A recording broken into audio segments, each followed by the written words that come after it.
Metro Vancouver has approved its 2026 budget, as you heard on Friday, and homeowners are once again facing higher bills. Now, the regional district says the 2.5% property tax hike, which averages out to about $897 per year for residents across Metro Vancouver, so around $900, is needed to maintain water, sewer, and waste services, and insists it's found hundreds of millions in savings.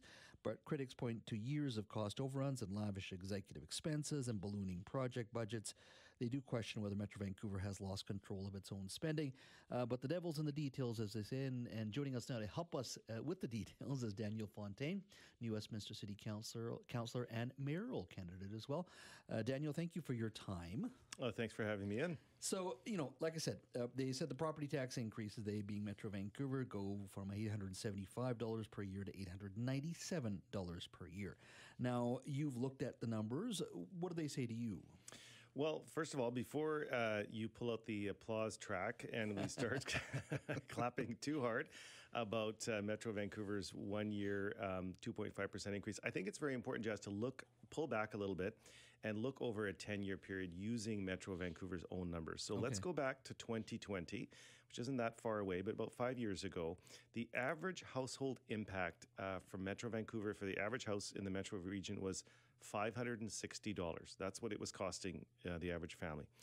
Using Metro's own numbers, these are not my numbers, these are their numbers, they're now forecasting that by 2030, that number is going to be $1,070. So the difference is about 91% increase.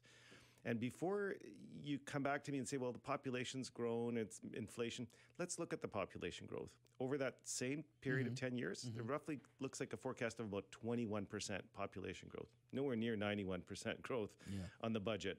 Same applies to inflation. There is no way that inflation is going to be 91% over that period. So clearly there is a spending issue at Metro Vancouver, and I haven't even given you the figures yet for the North Shore, and those are absolutely astounding when you see them. Well, let's hear them.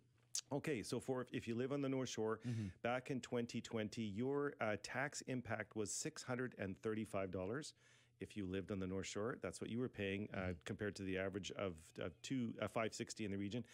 But listen to this, by 2030, according to Metro Vancouver, if you live on the North Shore, you're going to be paying $1,741 is what they're forecasting. Wow. And 2030 is not that far away, Jazz. And what's driving that? Is it the North Shore? Oh, absolutely. The financial debacle on the North Shore. The people who live on the North Shore are predominantly paying for this financial debacle, which we still don't have answers for. The Auditor General hasn't dug under the hood. We haven't got the Premier committed to doing some kind of an independent And it's being kicked down the road right now because of the court case. We'll look at it after the court case. 100%. Okay. And it's not lost on me that last week the chair, Hurley, was, tapping himself on the back and applauding the staff for their slight 2.5% increase.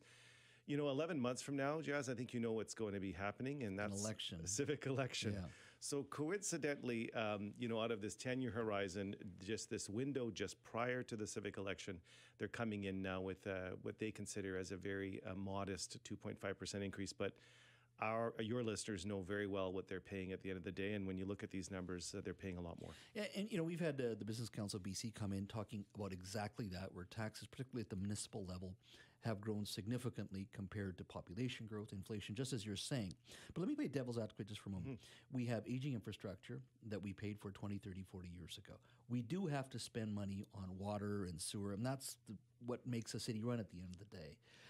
And this stuff a lot of it is reaching its end due date, and perhaps we didn't spend and average this out over many years, and instead we've waited too long. But what do you say to that argument that we do have to spend to deal with this stuff? I'm not going to dispute that we need to make investments, but here's a couple things I think we need to put into perspective. First of all, Metro Vancouver has gotten so large, it's now on the size of a provincial crown corporation. If you look at how much capital projects are on the books, its annual operating budget now, the forecast to be over $2 billion, yet it doesn't have the oversight for these projects. And that's the concern, and that's something that both myself and Councillor Heed and Councillor Annis have said for months now.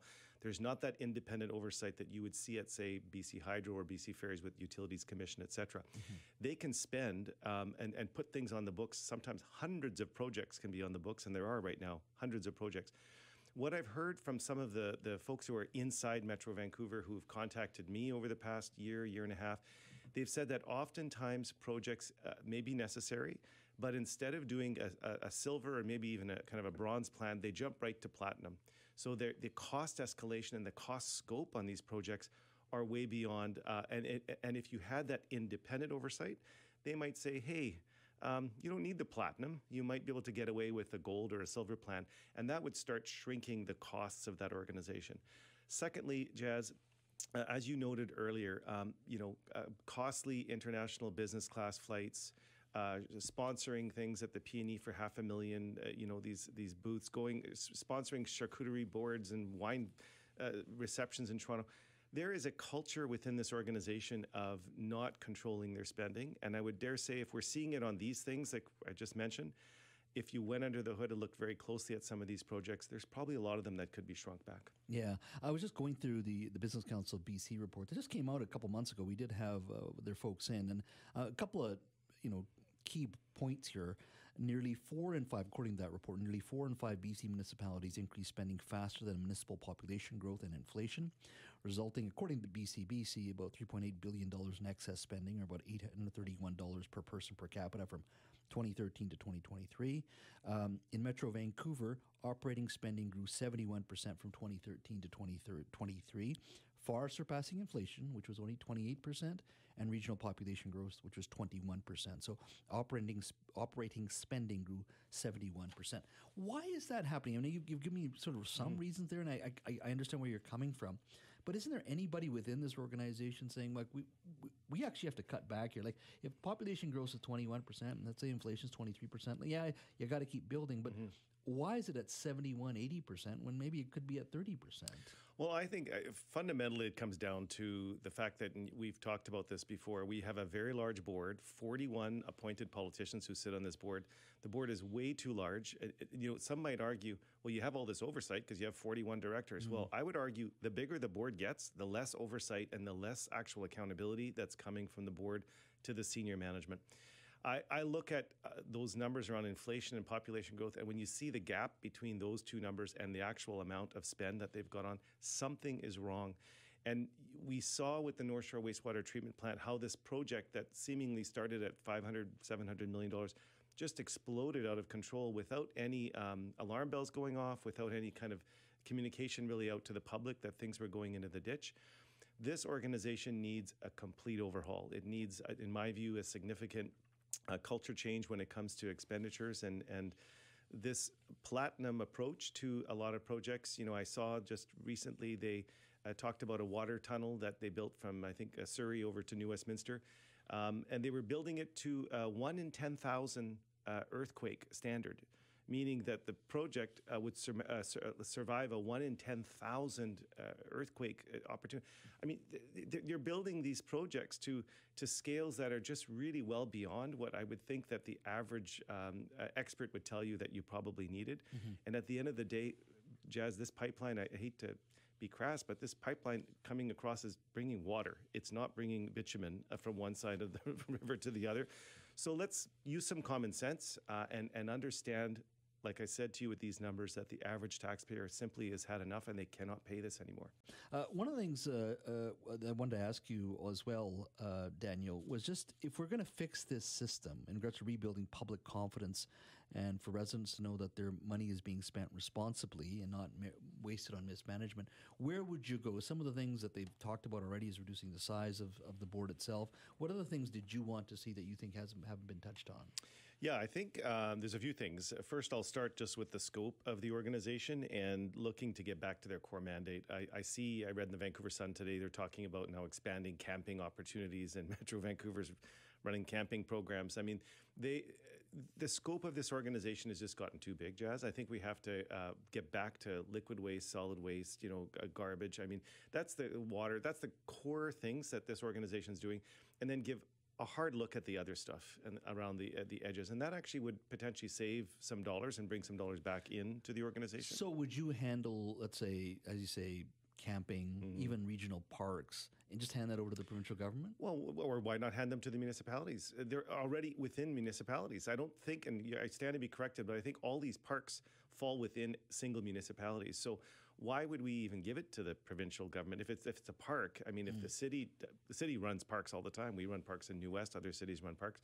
We don't run campgrounds. That's a slightly different thing. Yeah. So there might be some pieces that the province could take over, and there's some things that cities could take over if it's just a park, like we run all of our other parks. But it's not just parks. They run Invest Vancouver. They have an economic development arm now. Is there something wrong with that, though, the Invest Vancouver? Because all cities have this and regions have this. You wouldn't want Invest Port Coquitlam, Invest Delta. Like, you want one entity, don't you? Well, I think, sure, we can have a discussion on that, who does that. But right now, the province of British Columbia does have an economic development arm. They're the primary kind of face out to places like Hong Kong and Taipei, where when we're going outside of the region, most people barely understand British Columbia, let alone Metro Vancouver, when we're there. So I think there's a need for that, but whether or not $5 million from Metro Vancouver, without ever having had that discussion, it just kind of crept in. It's like all this other stuff with scope creep, with how they've gotten bigger and bigger and bigger.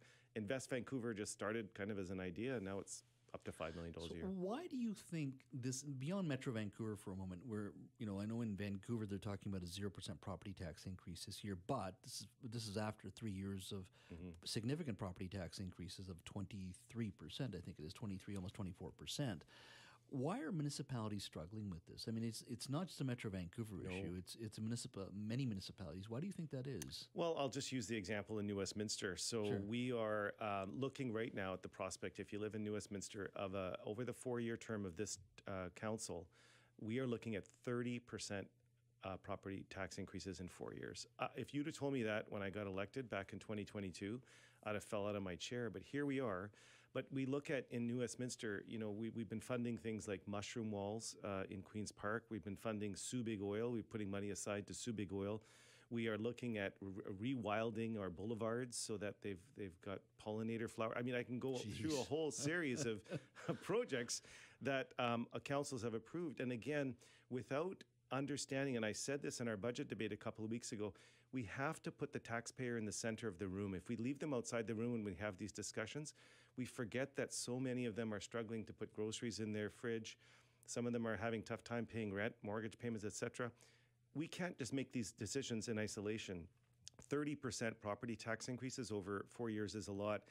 And, I find it ironic that I sit on a council where one of my colleagues is putting in, she wants commercial rent controls, and she wants them put in so that the property tax increases that we give to the commercial landowners, which is passed on to the tenants, they're protected from that. And I'm like, we're doing it to our own commercial tenants and the landlords within the community of New West, because if we don't get control of the spending, it just all gets passed down either to the ratepayers or to the commercial lease. Well, 30% property tax increase in 4 years. It looks like you've got an issue you can focus on for the next election. And we're now, I think, ahead of Vancouver, which I didn't think we would be after 4 years, but I think we're going to take the number one spot. And I think that's why Ken Sims putting a hard stop at 0% for this year. So there you go. Daniel, always good to see you. Thank you. Thanks for having me on.